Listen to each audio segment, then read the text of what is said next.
Welcome to the Nick Blevins Family Ministry Podcast. Our goal is to help you maximize your church's potential.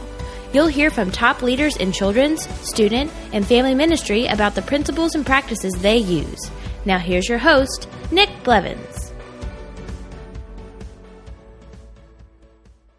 Hey everyone, welcome to the podcast. I'm Nick, I'm your host, and I'm excited you're listening today. In this interview, I talk with my friend Lenny Moore. Lenny and I talk about empowering leaders.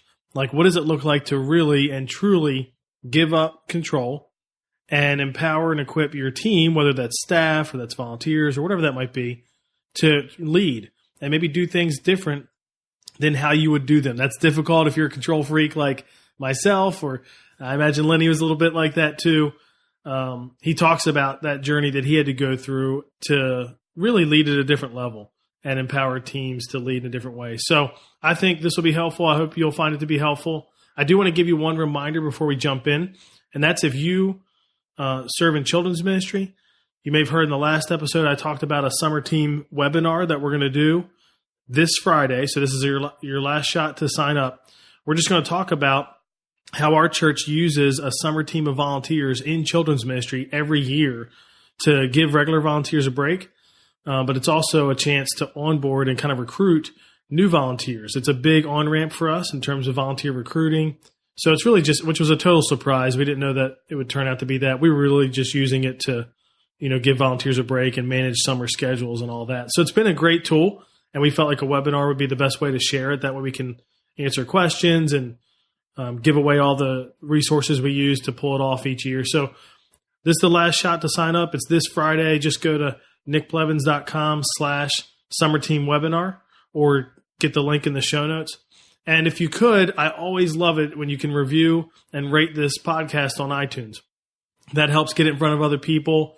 Obviously, iTunes uses that when they're filtering and figuring out who should see this and who this would be helpful for. So if you know of anybody who serves in children's ministry, student ministry, or other NextGen or family pastors, I'd love for you to share this podcast with them if it's been helpful to you. And you can do that by sharing it with them, giving them a link, but you can also leave a rating and a review on iTunes. That would be really helpful. So let's go ahead and jump into my interview with Lenny as we hear about his journey as a leader, going from someone who controlled a lot, kind of gave orders, he says, to really empowering. I think this will be really helpful. So let's jump into my conversation with Lenny.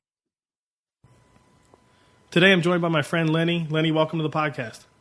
Nick, how you doing, buddy? I'm doing well, man. Tell everyone about yourself and your family and your church. Hey, man. First of all, I appreciate you having me on. It's a huge honor. Really excited to be a part of it. Our family, I've been married now for 12 years. I was one of those weird guys that I got to marry my next door neighbor, my best friend growing up. So we've been together for a really long time. We have two incredible boys. They're just completely all boys. Maddox and Miles are 7 and 3. We live and work in Jacksonville, North Carolina, which is, one of the youngest cities in the nation, but it's also uniquely, we are one of the largest Marine Corps bases in the world, and which creates a very interesting and incredible culture here in Jacksonville, where we get to live and hang out and do life and do ministry. But it's also, if any of your listeners out there are, connected to a very transient culture, or you're near any kind of military base, and it's very transient. People come and go. And so that creates a little bit of an interesting dynamic that I'm sure we'll talk about here in a little bit. So, yes, that's a little bit about me and my family and about where we do life and ministry. And it's, of course, Jacksonville, North Carolina, which some people didn't know existed, like me. When we first met, it was like Jacksonville. Oh, yeah, I know where that is. Florida, right? It's the new Jacksonville. That's right. I've never asked this, but do you have any idea what percentage you think of your church is made up of like Marine Corps families? Yeah, it probably floats anywhere from 70% of military. So here you have, Marines and Navy, but it's probably somewhere in that range. That's really high. I thought you were going to say something like 30, which would feel really high. If a third of your church was all, from the same background, that would feel like a lot. 70 is like, wow, that's pretty crazy. Yeah, and it changes every year based on PCS season, who comes and who goes. But I would probably say conservatively 60% and up. But it's, especially during, PCS season, permanent change of duty station, you really feel it. I mean, we could roll 900 people out of our church every year as they're moving and going to a new base. So yeah, you definitely feel it. That's crazy. What's a typical term? Is it 4 years, 3 years? Like, what's the 3 years? 3 years. Okay. Typical. Any military personnel listening, that they know it could change. Based on your MOS or what opportunity that you're given. But it's typically about 3 years, which means it typically takes the average family about a year to get plugged in. Once they move here, they want to get settled. And then once they're here for that, year, you'll get if you get a year out of a volunteer, it's really good. Because in that last year, they're already looking at, okay, what's my next? Where are we going to be next? And then you got deployments mixed in with there. You got a mom trying to take care of 2 to 3 kids with dad deployed or vice versa. And so you really have about a year and a half to 2 years with somebody before they leave. That's crazy. And I don't know if you've done this, and this isn't even what we were going to talk about, but we could have a whole podcast about how do you build your discipleship strategy when you have a 3-year countdown. You know what I mean? And we've talked about that. Our friend Nina at National Community Church, they have a similar thing, totally different reason, just the DC and politics and the turnover there. Right. So that, they have that same challenge, which a lot of churches don't. But one of the things that I imagine has been helped by having that kind of culture in your church is leadership. When you have that many military folks in your church, leadership is probably a big value. And so we want to talk about empowering people to lead, and especially the challenge of and this has been part of your journey, the challenge of equipping and empowering people to lead, even when it's different than how you would do it. Like you're going to give up some control, give them more freedom. But before we dive into that, give us some detail about your role in the church team and the staff you lead, and how that all works, so that as we talk through it, people can relate back to that. Yeah, no problem. So, I've been here at the church now roughly 8-9 years. And I started out in student ministry, like probably a lot of your listeners. And it's somewhere along that process, I got really convicted that, we're doing a lot of things really well, but we could do things better. And because of our high turnover, all of our numbers and, attendance and baptisms, salvations and small groups, everything was up and to the right. But because we were turning so many people over due to just the nature of our culture, we realized that when a lot of kids and students were leaving, that their faith was kind of falling off, because we realized, maybe we spent so much time and energy pouring into them that we actually missed the primary spiritual provider in their lives, which is their families, that we weren't equipping our families to really, whenever they leave and wherever they go, wherever God plants them, that we weren't equipping them to continue this journey and the spiritual journey and discipleship with their kids. And so we came as a church and we made a big decision that, hey, I think we need to make a shift in how we do ministry. And that's when we switched a little bit to family ministry and started building, a family ministry model, which, you've been a huge part of that as well for me. And so we started building and switched to that unified family ministry model, which we've talked about a lot. So that we could continue to equip no matter where people were. And then as our church, began to grow, our church, when we first got here, was roughly around 900 in attendance. And then within a year and a half to 2 years, it shot up to 3,500. A lot of growth, a lot of quick growth. And it took our staff kind of a long time to get caught up with that growth. And as a result, some of those key staff, which I was, I had the honor of being one of those, we were doing a lot of good stuff. Your hand was basically in everything. If you needed to work in student ministry or kids ministry or rewire something in your student center, that you were building everything and kind of doing everything at the same time. But then once we got to the point to where we slowed down growth a little while, and we were able to build our staff up to get caught up with the growth, it meant that we had to kind of stop and take a look at how were our teams structured and how do we need to change how we're leading. And so, which was a great journey for me because it really showed a lot of insecurities on myself as a leader, which maybe we talk about a different day. But and so this is kind of how our team looks right now as we sit today. And it's nothing special. It's something probably pretty common. But it's just we are trying to find what works for us. And so we're one church with 2 locations. Our second location is only a few miles away, maybe 5 miles away.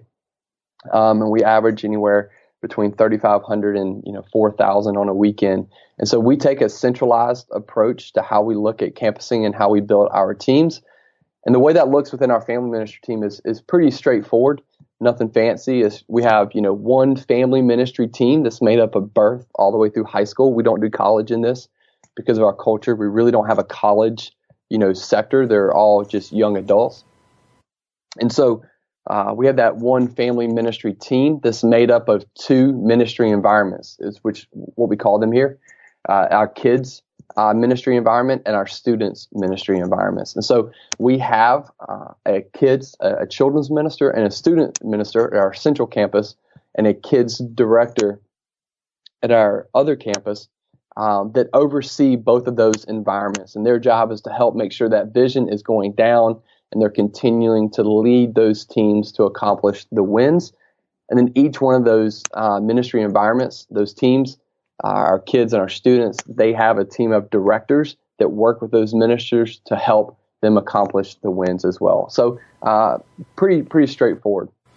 So the specific folks that you lead are the kids pastor, student pastor, kids pastor at the other campus. Is that it, or is there more? And then we have one more kind of a generalist, and that is our family ministry coordinator. She's kind of a go-to. She helps kind of make sure that everything is, as far as logistically and structured, with my schedule and stuff, that they can always, access her, and she's been a huge blessing. So yeah, those are my direct reports. And then they, depending on, the campus and the size and all that, they lead teams as well. So children's ministry breaks down. And we don't have to go into all that, but I think it'd be helpful for people to hear that structure, because what we're going to talk about is how you have led through them and how that's changed. And then I know there's been some turnover there in staff like there is in any church. So some of them haven't been in their role very long. But how did you lead early on, maybe in the midst of like all the growth, and yet, you're still, like you said, your hand was in everything. How did you lead early on, and what worked or didn't work about that needed to change? Yeah, and I would say very early on, I think it's easy for most leaders to look back and go, okay, I have a better vantage point now. And I think very early on, we did a really good job at doing ministry, at, discipling people, discipling kids and students, and really getting the job done, so to speak. I don't want to just use that word job lightly, but, getting what God has called us to do, getting that done. But one of the glaring realities of something that we did not do a very good job of was raising leaders. This came really apparent to myself, probably about 5 years ago, and just realizing that, man, we could do a lot better job at raising leaders. And I think the reason is that, and anybody who's listening whose church or their staff has started to grow, that as our church and staff started to grow, it became easier for me to have a tighter grip on the ministries that I had a hand in building, if that makes any sense. So because we had worked so hard to get the ministry to where it was, and just as a side note, I know that is God blessing it. God completely blessed the growth and the health of where we were. But at the same time, we wanted to work as hard as we could to honor God with what He's been giving us and blessing us, so that we worked very hard to get ministry to where it was, that when we brought new staff onto our team that shared our vision, we're very strong about that, bringing people on who share our vision, that maybe they had a different skill set than what I had, that I was naturally tempted to tighten my grip on that ministry instead of releasing it maybe as quickly or as freely as I should have. And looking back on this process, I think I tightened my grip and wanted to hold on to things and continue to do things, because it's the only way that I had known how to do ministry in this context for several years. that I tightened my grip out of this desire to protect our DNA. Now, I don't think there's a lot of talk about DNA as much as there used to be, but this was something that was really important to our church, and it's a good thing. But what I allowed a good thing to do was really kind of hinder us to do it from doing a great thing. So what I mean by that is, instead of just raising and equipping and releasing leaders to lead and disciple them, I found myself using this kind of shadow of protecting our DNA to prevent me from doing what I think we're ultimately called to do, which is to equip the saints for ministry.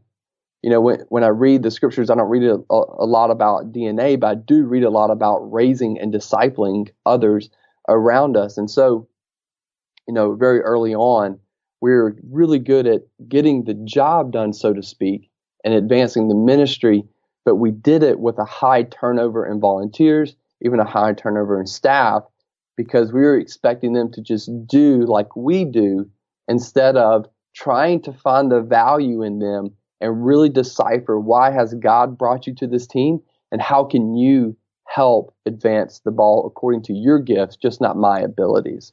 So I looked at it and realized, you know, we needed to start making some changes really in order to start developing leaders kind of at a greater level. What kind of, and before we jump into this question, what kind of changes, you know, did you make? I think it's important for anybody who's listening who, you know, is in a church of maybe 200 or 500 or whatever, and they don't lead staff, to realize this relates to volunteers too. All you have to do is take Absolutely. the same principles that we're going to talk about, and there might be some different specific things that don't relate. Like most of us aren't leading volunteers who we see in a weekly staff meeting, but how we can use this as we lead them totally relates, because I think we all know if you want your church to be able to grow and you want to be able to reach more kids or reach more students, you got to empower leaders everywhere, whether your church is 100 people or 10,000 people. So it just looks a little bit different. In the church of 200, who are the few key leaders that they can empower, just like you have your directors, your, you know, children's pastor, student pastor, who are the three people they can empower. And I just want to encourage them to listen to this and apply it, just tweak it to be able to apply it to their, you know, their environment. So what changes did you make to develop leaders and not just doers? Like, how did you release some of the control and give them more freedom? Yeah, and before I jump into that, Nick, I just wanted to comment off something you said, which was really good. And that, you know, just remember that your volunteers, they are your greatest staff. And that if we have the mentality that I would lead differently when I get more staff, and you're not doing that with volunteers now, then you won't do that when God gives you more staff. That's good. That's true. It's absolutely true. So when I was honored to be the student minister at our church, I had one staff, one of my good friends, and you know, we did everything together. But we also had about 50 volunteers, and we started the model which we're talking about now way back then, and started wrestling with these ideas back then because we realized that we needed to hand ministry off. And so, you know, just like you said, I would just encourage you to start now and trying to hand ministry off to your volunteers, so that when God does bring you staff, you're able to do that. And so, you know, to your question, you know, I think it was what changes did we make to help develop leaders and not just doers? Yep. Yeah. Because you had to go from, hey, it's not really working, it's too much control. Yeah. And you said you were doing it all under the idea of like protecting the DNA, but in reality, you were protecting not even just culture or DNA, but like all of the specific elements of it, like how you did everything, what exactly you did. You know, it was very, I guess, in everything. You know, but you transitioned. So yeah, what did that look? How did you make the transition? What did it look like practically? How do you just go from, hey, I used to, you know, make a lot of decisions and have a lot of control and have my hand in everything, to now I don't? Yeah, and this is one that I wish I could allow the rest of our team to chime in on, because I think they could give you a lot better perspective at how well we do this or we don't do this. But, you know, one of the first things that I realized, and it really started, you know, with me, which was I had to be willing to allow great programs to take a back seat to raising great leaders. And I use that word programs very loosely. You know, to allow our ministry events, you know, our large groups and our small groups and our special events and things like this, I had to allow those things to take a backseat to raising great leaders. And that was more of a mental decision, maybe even an emotional decision for me, and for our staff. And I'll be honest with you, because it was a hard one, because I love creating great environments. I love creating great small group cultures, great worship sessions. I love creating great special events and FXs.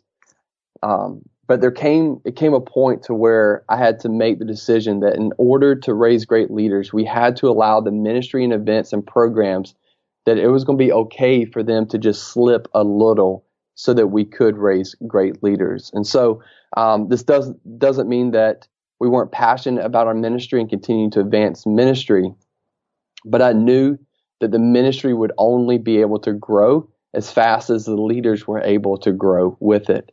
And so one of the things that we had to say was that, we allowed some of them to take a back seat to raising great leaders. So that was more of a mental decision that I had to be okay with letting some things slip and slip backwards a little bit and let some things be done differently, maybe not with the same quality in certain areas, because we're raising leaders to be able to accomplish and not just produce a product. And so that was one big one for me. But then also, I had to start leading with a clearer vision and not just clear orders. I think is one of the ways that, I talk about it a lot, is that, it's impossible to just raise great leaders if those leaders don't know what they are signing up for or where they're really going. It's much easier for us to sit around a room with our staff or with our volunteers and give them clear directions and marching orders for what we're going to do and how they're going to do it. And chances are that sometimes they'll get behind that for a season. But one thing that, we're learning is that it takes a lot more time to discuss the vision and the value of each decision and to make those decisions together a lot of times as a team. Because, one of the things I'm learning is that if I'm not, in front of my staff, leading them, keeping them dreaming, keeping them pointed on our values, then they will begin to wander, not out of bad intent, but a good intent, because they're leaders and they want to lead and they want to go. But if I'm not keeping that vision and keeping those values in that direction, if I'm not staying in front of them, then we will just naturally become misaligned. And so I want to one day, when I look back, be able to cast the vision well enough so that the team can run and implement the vision according to their skills and their abilities and not just mine. And so we had to restructure some things in our meetings, and we'll talk about that, so that most of our time with them was focused around me casting vision and helping set those end goals, those targets on the walls, so that they can use their skills and abilities to be able to accomplish them according to how God has equipped them. And so also, that meant that we needed to talk about our mission and our vision and our values all the time. If I'm going to lead them with a clear vision, then I constantly have to be talking about who we are, what we do, and how we do it. And so one of the ways practically, that we do this is that I try to incorporate our values and our vision into every meeting that we have. And so every Monday I sit down with my direct reports, which are our student minister, our children's minister, our family ministry coordinator, my assistant, and then our first kids director at our other campus. And we sit down every Monday. We talk about the wins. We talk about what worked well, any calendar issues coming up, and any questions that they may have from the weekend that we need to discuss. That's where we really talk about what we're doing, so that they can go and talk with their teams about how they're going to do it. But before we do any of that, we spend a little bit of time talking about one of our team values, so that as we're discussing it, they constantly have those targets that are on the end of the wall for them. And so I meet with them every Monday, which is a great time. I look forward to it every Monday at 10 o'clock. And then they go and they meet with their ministry teams every week to pass that vision and that direction, those values down to them. And they really work on, okay, this is where we're going. Now we need to figure out and use our skills and our abilities to figure out how we're going to get there. And then we come together every month with all of our family ministry staff, and we talk about the vision, and then there specifically we talk about staff values. Who are we as a staff? What kind of staff are we raising? Because one of the things for me that I learned is if I'm not being intentional, then it just won't get done. So I need to constantly be talking about our mission, our vision, and our values, so much so it's redundant, so it just naturally bleeds into the decisions that they are making. And so we talk about a mission and vision values all the time, but then one of probably the hardest lessons in the last one was that I had to learn to get out of the way. For so many years, being the guy who was kind of all decisions ran through you and you were the gatekeeper of all of that, is that I had to learn that I had to get out of the way. I had to be okay with letting some things drop, as we talked about, but I also had to learn to trust the other people that God has brought onto our team. That if they agree in the mission and the vision, but God is going to hopefully bring us people that have a different skill set than we have, that makes a great team, then I have to be willing to trust them that they will help us reach the same destination, but maybe sometimes in a little bit of a different way. And part of that, one of the ways that I got out of the way was just I had to learn to focus my attention on my direct reports, just not my entire staff. I'm a type of person who I love leading people. And so this was very, very difficult for me because I love helping other people. I love helping them see the potential that they don't see in themselves yet. But in order for my direct reports to truly lead their teams, it meant that I had to get out of the way a little bit so that they could be that voice in their life and they could use their skills and their gift set to help us accomplish the wins and our values. Because I learned, very early on that, and I'm sure, Nick, you've learned this, that, a lot of times that I can be the largest obstacle to our church and to our organization. And I think that's where it relates, regardless of church size too, because you're not trying to be. But it'd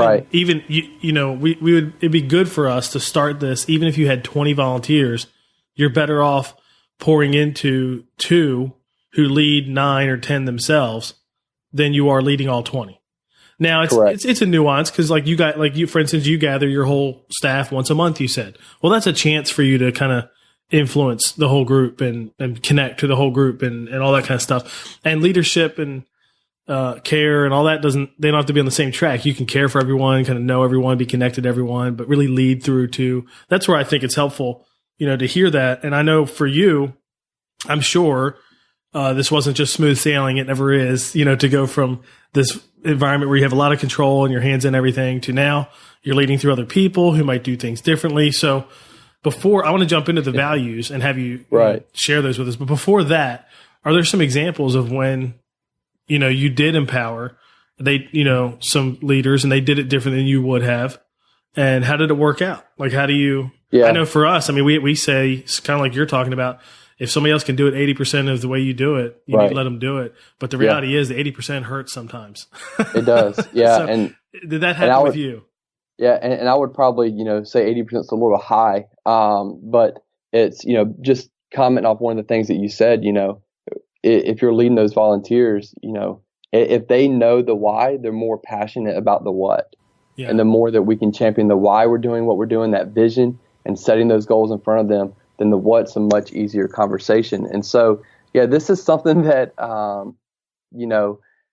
is challenging every week that we do it. From if we're planning a winter retreat with our student ministry, or we're working on a mini play camp or an Easter program with our children's ministry, to how we lead staff meetings. And so there's constantly these examples, but one of the ones that we were talking about before we got started was that a few years ago, our student ministry we have a separate building, and it was just absolutely busting at the seams.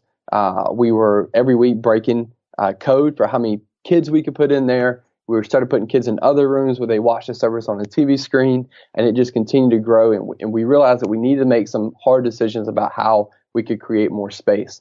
So we started sitting down with our team, some staff and some volunteer, and because we, allowing those volunteers, those key volunteers, to be a part of that team and to have a voice in some of those decisions, and trying to figure out how we can make more room. And obviously, as a leader, I'm not going to walk into a meeting not prayed up and not ready to go.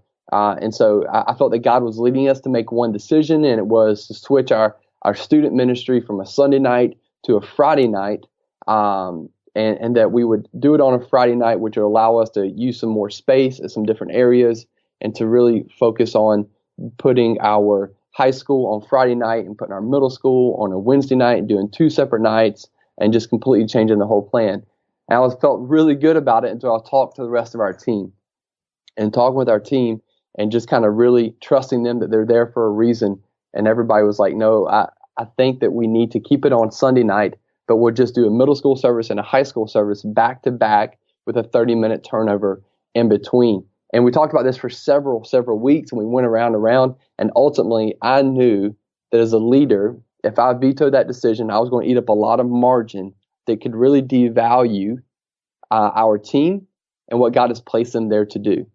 Now, obviously, if I had felt like absolutely this is a horrible decision, this is a mistake, then I would have used that leadership capital to go a different direction. But it wasn't that way. In our minds, it could go either way. And that's where I decided, you know what, God has placed you guys here for a reason. We're going to trust this. We're going to bathe this in prayer, and we're going to go this direction.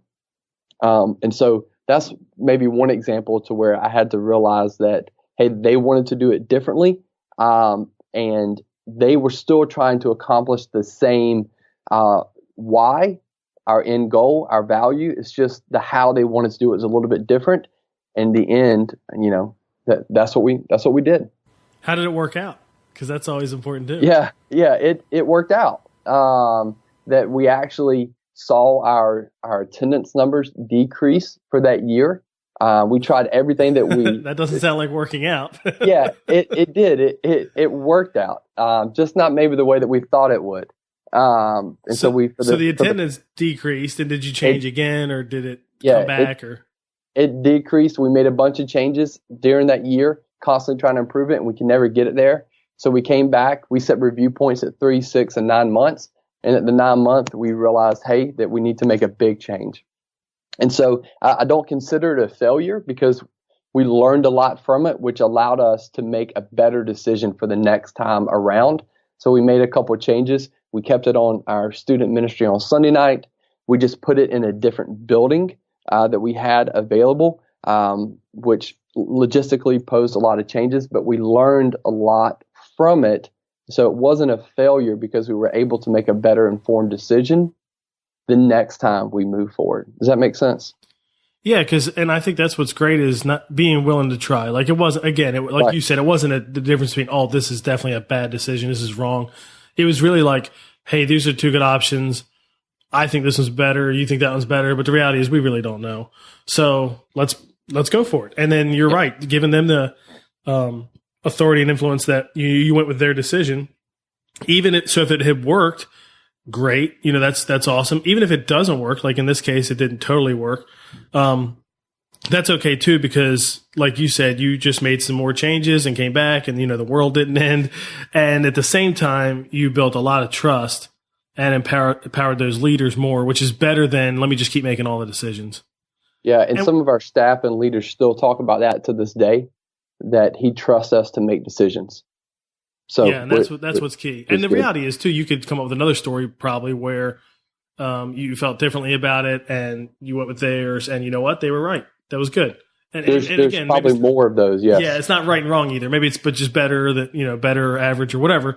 So that's a good reminder for all of us. And I think one of the key things that I hear you saying is practically what it really comes down to is spending less time like making decisions, more time allowing others to make decisions, less time talking about specifics and the how and how it's going to work and the details, more time talking about mission, vision, values. So If you could, I don't know if we can probably put them on the show notes, but could you give us an example of some of the staff values and some of your family ministry values and how they're different and how you use them? Because I think it's, obviously you're saying you spend a lot more time talking about those. And I think that's the key. How do you spend more time talking about the big picture, not all down in the weeds and all that kind of stuff? So what are some examples of the family ministry values and the staff values? Yeah. And this has been, I think, really key for our team as we continue to grow. Because what it does is it helps them see what is most important to us, and helps them understand why. but it gives them clear targets to shoot for. It gives them lanes, to run in. It shows them, what they need to be prioritizing in their life and in their ministry. But it also shows them, like when Lenny gets really upset about some things, why? Because hopefully they line up within what we truly value, the things that we need to be giving our time to. So before I just tell you the values, I told you this, but this is something that we are currently reworking with our staff right now. Every week we talk about these. We talk about one of our values, and I ask them, and we have conversations about how can we improve this? Do we need to get rid of this? Could we say this better? How can we better resource this value so that it's a constant conversation in what we're doing? And so our family ministry values, I'll just kind of ramble some of them, off for you. And that we try to use basically one word. We don't put these on our website yet. They're not on our walls. They're mainly just for our staff. And we share them with our new volunteers when we do a new volunteer orientation, because we think it's important for them to also know, hey, what are the things that I am helping this ministry accomplish? Because what we value, we want them to value. What we spend our time talking about, hopefully that they will value as well. And so, and I'll give these to you so you can put them up wherever you want. But is that one of the first values is that is belonging. Is that we want to create environments where families want to belong. We want to partner with our families. We want to engage through our large group, create engaging large group, for our kids and also for our students. Relationships. We want, one of the things that we've taken from Orange is that we want to start the conversation in large group for the relationship to be built and continued in the small groups. And so that's where our small groups are really important for us, that we connect with the next generation through relational small groups. It's the backbone of everything that we do. One of our values is serve, is that we want our next generation and our families to really serve in the ministry and serve together. And we talk about this a lot here, but if we didn't have our student ministry serving in our kids ministry, I don't know that we can make it. That's how valuable they are to our ministry. So we want to create clear pathways to get the next generation involved in serving in ministry. Our student minister, he said this a while back, that he believes that if more students will serve in the church while they're in high school and middle school, that they'll be more in love with the church when they go off to college, and we'll see that dip, not as drastic.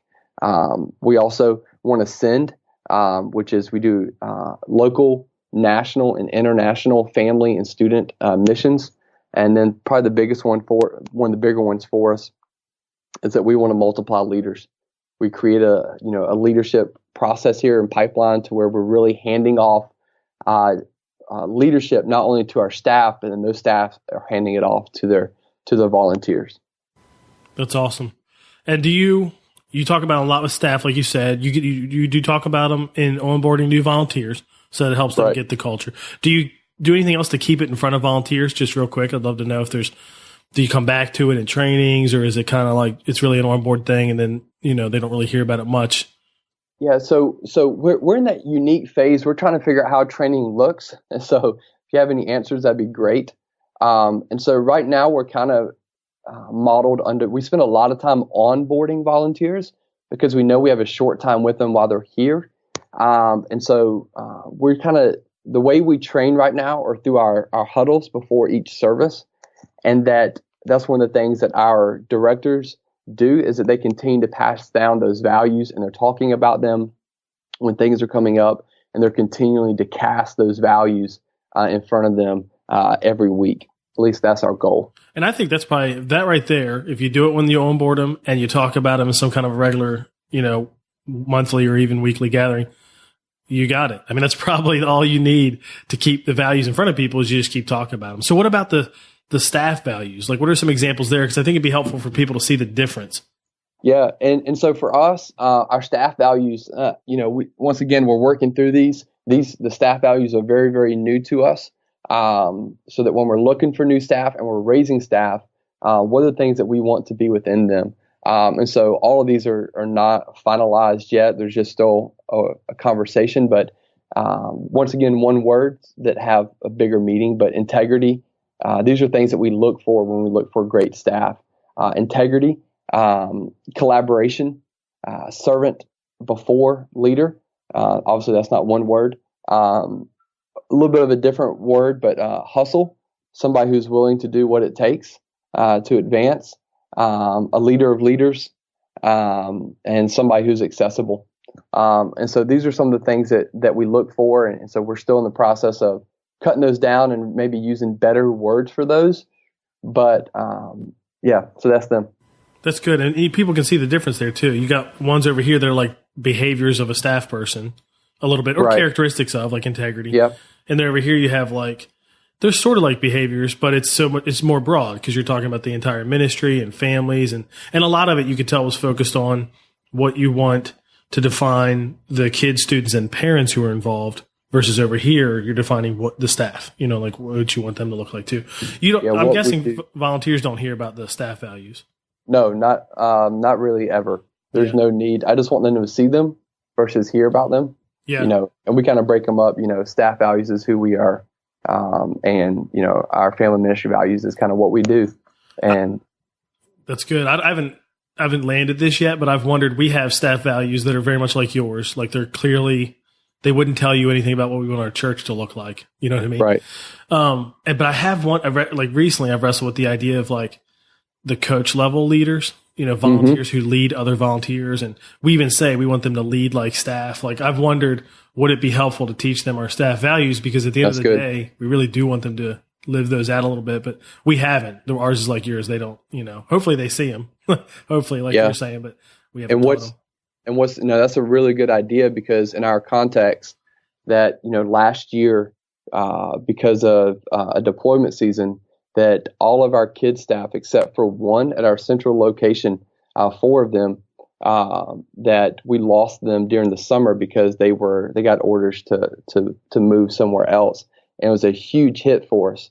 And so when it came time for us to look for new staff, thankfully we've been operating under coaches for long enough that we were able basically to look who are our amazing volunteers who are leading at that coach level, or team leads as we were calling them then. And then we were able to hire them from within those ranks and now come up to staff. So if we would have been talking about our staff values, that would have been very organic. So I think that's a great idea. Yeah, we'll see. I mean, I guess we'll see if we'll do it or not. But it's one thing. Right. I actually thought of it. We were talking in our meeting the other day. I actually thought of it first for adult small group leaders. Yeah. But in reality, it's similar. It's like they're people who have big influence over other leaders, in the church. And anyway, is there anything else, as we kind of wrap up here, that you'd want to share or talk about, that's been helpful in this journey?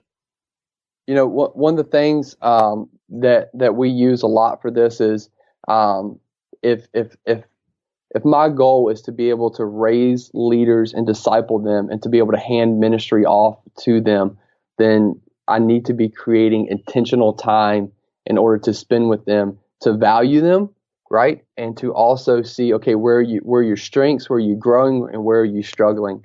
And one of the ways that we do that is just simply called our G90 goals. And I know we probably don't have time to talk about it today, but just, our G90 goals, it's just a way for us to regularly meet every 90 days to discuss. So we set goals for every 90 days. What are the things that we want to accomplish in that next 90 days? And what we do is I sit down with my direct reports and we just have a conversation about those goals in that last 90 days. What did they learn? What were they able to achieve? Why or why not? What was gained because of their goals? And then so we're able to learn from the past, but then we have a conversation about the next 90 days. And I don't give them their goals. We have a conversation about their goals. They present goals and I present ideas. And what's incredible is that almost every time our goals line up, which I think is amazing, is that our goals line up for the next 90 days. And what this does for us, and I say this over and over, and I know, Nick, you and I have talked about this, but this has been hands down the largest proponent of growth for our staff and in our ministry, or our G90 goals, because they keep our eyes moving forward. What do we need to be looking for? Who do we need to be equipping? What do we need to be raising up for this next season? It also shows me as their leader, where are they excelling, so I can validate that in them and encourage them in that as well. And then it also reveals where they could be struggling. Maybe they had a goal that they didn't hit for a couple times. They're really struggling with it. And are they struggling with it because I'm not resourcing them? Or are they struggling with it because I'm asking them to do something outside their gift sets? Either way, it shows me how we can have a deeper conversation about how I can lead them better, because simply I can't lead what I don't know. And I can say that the most meaningful conversations that I've had to value our staff and to pour in them, every one of them has come out of our G90s. Because very rarely will somebody just want to stop in when they know you're busy and just go, hey, I want to talk to you about this issue. But when it's already on the calendar and they know it's coming forward, that they can look forward to this moment. Every conversation that we've had about our staff not feeling challenged or equipped or maybe not in the right place, or personal issues, or to the thing that we can look back to who's been the greatest successor for growth in our consistent small groups, our volunteer pipeline, our student volunteer initiative. All of that has come back through our G90 goals, because it gives us a platform where we can have real conversations with those people who I work the closest with and I care the most about. And it lets them know that you value them. You're taking time to spend with them. And it's not just professional, it's also personal. And you're able to put some of that value back into their life. So that's really a huge way that we're able to do that. That's awesome. And we can link to that in the show notes, right? You'll send that to me and we can put that up there. That'd be great. People could see that. I agree. Yeah. I think that's important. Just having again, it's like the rhythm of having regular conversations. And the fact that you all have similar goals is probably just a testament to the fact that you have the same vision and mission and values and you're clear on it. So then the goals just come out of it because it's like, hey, we're on the same page, which is a good thing. That's awesome. Yeah, we'll share that. And if anybody has any questions about this or any other part of it, how can they connect with you? Yeah, so you can go to lennymore.org, and so you can get all the contact information there, or you can hit me up on Instagram. All those links are there, or you can shoot me an email at lenny@fbcjax.net. And so anything I can do to help you or help your church or help your staff, man, I would love to do it. Awesome, man. Thank you, Lenny, for coming on and for sharing this. This has been really helpful. Nick, man, it's an honor. Thanks for what you do, buddy. Lenny's a great leader, and he's built an awesome team there. And I think you can apply what he talked about in any context.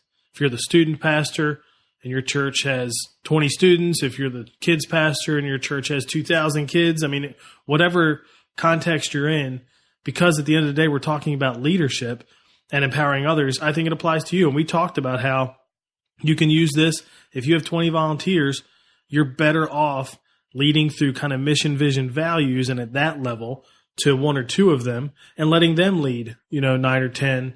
That way you have something that can grow, and when it's 50 volunteers, you're leading 5 who are leading 10. And I think this is how you do it. I think what Lenny talked about is the key, that you focus more on mission and vision and values, the why, and the goal. He said the targets, and all that. Then you do about the specifics about how and what and all the details. So one action item I think you could take coming out of here is to create a list of values. If you don't have that for your church or for your children's ministry or student ministry or family ministry, you could create a list of values. I think that would be helpful. Another thing you can do is you can create a plan to share them regularly. So they talk about them in volunteer huddles. They talk about it in their weekly staff meetings. So where can that be a conversation at least monthly? I think that's important. Another thing you can do is you can hand off leadership and control of one thing. What's one thing that you can hand off, even if it means somebody's going to do it at 80%, or if you're not even sure how well they're going to do it? What's one thing you can hand off? That would be huge. You can get all the show notes, the documents that he talked about, his values, staff, family ministry, and the G90s in the show notes at nickblevins.com/episode 43. In the next episode, I'm going to talk with my friend John Huber, and we talk about values as well. So we talk about his family ministry values. So I think this will be a good back-to-back podcast interviews talking about culture, because that's really what it's about, is how do we create the culture that we want on staff or with volunteers or whatever that might be. And I think having a list of values that you talk about regularly is a core part of that. So you don't want to miss that. Be sure to subscribe, and I'll see you in the next episode of the Family Ministry Podcast. Thanks for listening to the Nick Blevins Family Ministry Podcast. We hope this helps you maximize your church's potential. We would love to hear stories of how you apply what you've learned. You can do that by leaving a comment on iTunes or in the show notes at nickblevins.com.